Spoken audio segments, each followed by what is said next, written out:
అది కాంగ్రెస్ కి బాగా లాభమైతున్నది, కేసీఆర్ కి నష్టమైతున్నది. ఇతను తప్పించి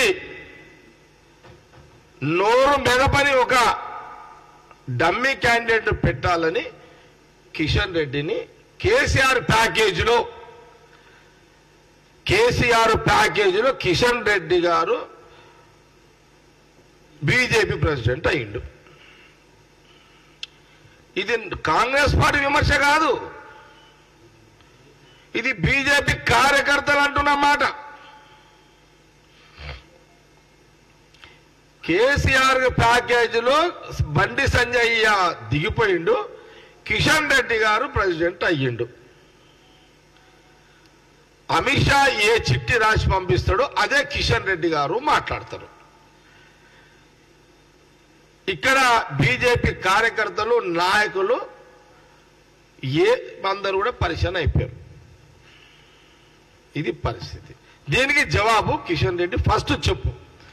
మీ కార్యకర్తలే మీ మీ మీ వ్యవహారాన్ని బయట మాట్లాడారు, దీనికి జవాబు చెప్పు. అప్పుడు అరే నిజంగా కిషన్ రెడ్డి అప్పుడు మేము మా ఇన్ఛార్జీల గురించి మేము అప్పుడు ప్రశ్నించున్నాం, మేము జవాబు చెప్తాం.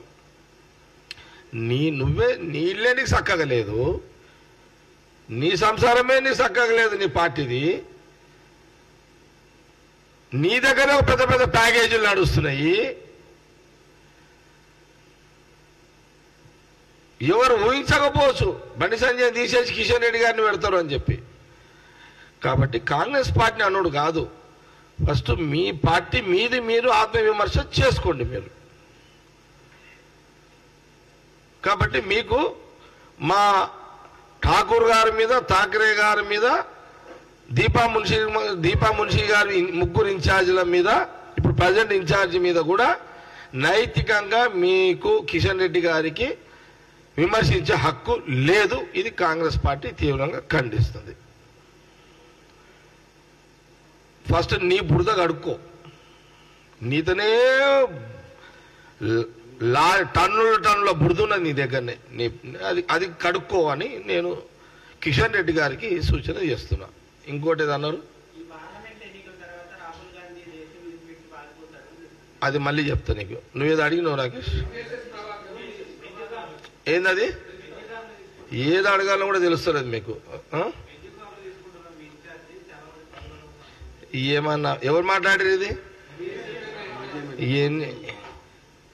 ప్రభాకర్ ఎమ్మెల్యే ఓడిపోయి మైండ్ ఖరాబ్ అయినట్టుంది. ఎన్విఎస్ఎస్ ప్రభాకర్కి ఎమ్మెల్యే ఓడిపోయి మైండ్ ఖరాబ్ అయిపోయినట్టుంది. బెంచ్ కారు లెక్కన అది కూడా ఒకటి నిందన. అదేమన్నా 10 లక్షలు కడితే లోన్ ఇస్తున్నారు, ఆ బెంచ్ కారు పెద్ద పని అదేమన్నా?